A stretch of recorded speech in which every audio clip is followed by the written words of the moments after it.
L'habitatge, l'educació i el lleure són els principals reptes del Casal dels Infants i la Fundació Salut Alta en aquest nou any. I és que la pobresa en la població infantil es cronifica a Catalunya i afecta diferents perfils, especialment després de la pandèmia. L'habitatge és un dels àmbits cabdals d'actuació. De fet, ambdues entitats compten amb famílies que durant el 2023 i el 2024 han patit o patiran situacions de llançaments o desnonaments. En el cas del Casal dels Infants, que acompanya gairebé 400 famílies, 20 s'han vist immerses en aquest escenari. Pel que fa a la Fundació Salut Alta, que actualment treballa amb 120 famílies, 17.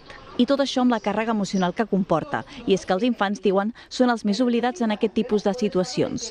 Segons les entitats, el perfil de família que tenen ha canviat, especialment després de la pandèmia, ja que han detectat dificultats afegides a l'hora de cobrir les necessitats bàsiques. El perfil és molt heterogeni i són famílies que sí que han augmentat, per exemple, famílies que abans de la pandèmia potser ni ja teníem, i ara han arribat aquestes famílies que segurament en aquell moment estaven en una línia més ni molt ni poc i després de la pandèmia han necessitat el suport de les entitats. Les entitats socials han confirmat que moltes de les famílies que acompanyen poden accedir al món laboral, però que tot i així es tracta de feines precàries. És per això, apunten, que moltes d'elles es veuen obligades a viure en infrahabitatges.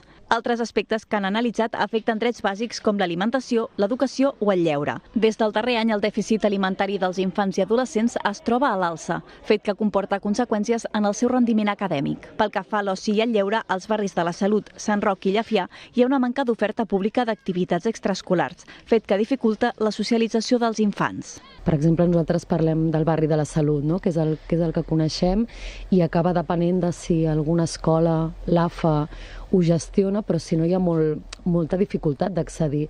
I les que són privades, doncs moltes famílies no es poden permetre el que dèiem, no? Si al final els diners, els ingressos que t'arriben a casa els has de gestionar, segurament els extraescolars no són la prioritat màxima, no? Llavors hi ha molts infants que no tenen aquest dret assegurat.